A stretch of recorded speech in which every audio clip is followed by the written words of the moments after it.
Welcome to an episode of my tutorial about GNU/Linux and Ethernet. Today I want to talk about sockets in Linux. And so normally when you want to access networking services in Linux, you will need sockets. And today I will talk a little bit about the theory behind sockets, and in later videos I will show you how you can write your own socket server and clients in Linux by using the programming language C. But first, let's start with a little bit of theory. So let me open up this markdown file here. So what is a socket? A socket is basically a combination of an IP address and a port.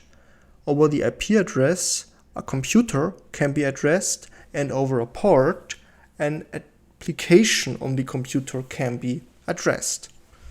So the port is just a number in the range of 0 to, okay, there's an arrow here, to 65,035.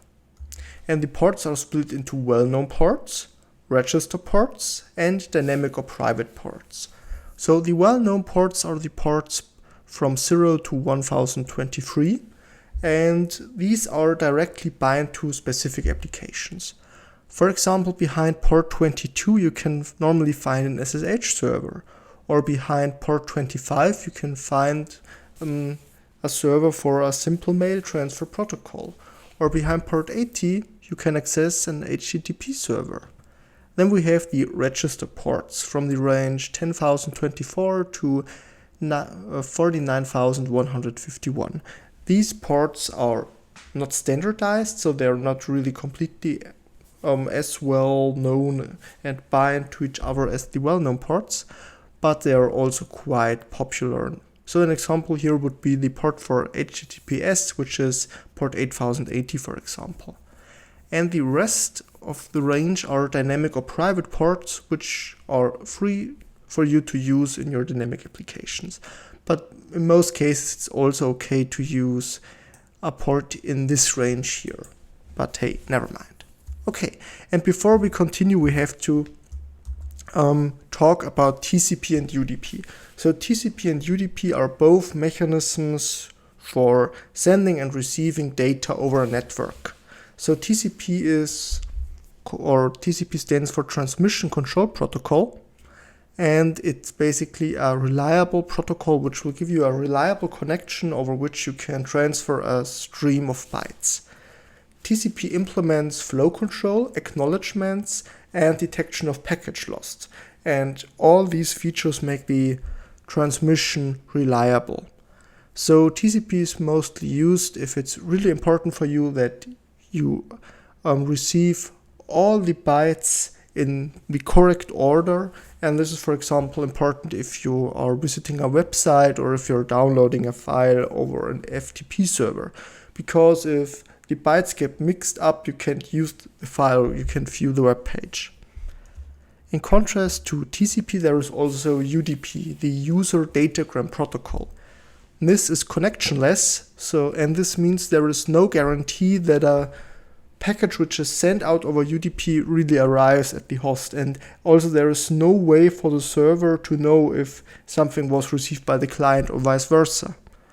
But the advantage is UDP is much more lightweight compared to TCP.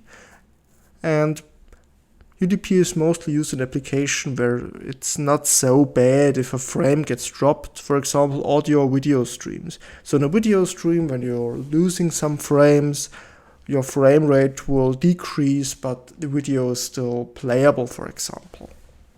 Okay, so much for TCP and UDP. And now I want to guide you through the steps of creating, or you have to follow when you're creating a server or a client by using TCP and UDP. Therefore, I have drawn this picture here. Sadly, it's in German, but I will translate for you. So here on the left-hand side, you can see the flow for the server. On the right-hand side, you can see the flow for the client.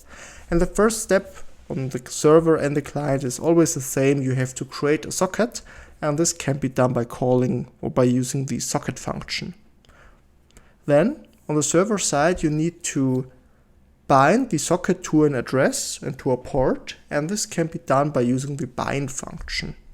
Then you have to set your socket in a passive mode in which the socket is waiting for an incoming connection.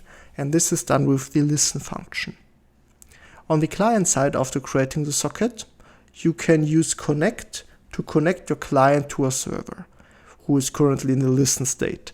And then after connect, the server has to accept the connection with the accept function, and then you can transfer data. So transferring data can be done over two ways. So you can use the send function, or you can also use the normal write function, which you know from files basically. And for receiving data, there is also the read function available, but you also have the receive function available. And at the end, of course, you have to close your socket to close the connection. So this is the flow for TCP. For UDP, everything is a little bit more simple, to be honest. So let me zoom in here a little bit. You see this flowchart is much smaller than the TCP one. So here basically on the server side and on the client side you have to create the socket again, but with some different information. Then on the server side you have to bind the socket to an port and address. This can be done with the bind function. And then you are ready to send and receive data.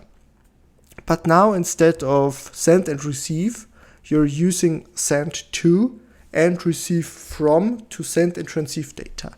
And in send to and receive from, you also have some information available to whom you want to send data or from whom you have received data. And at the end again, you have to close the connection.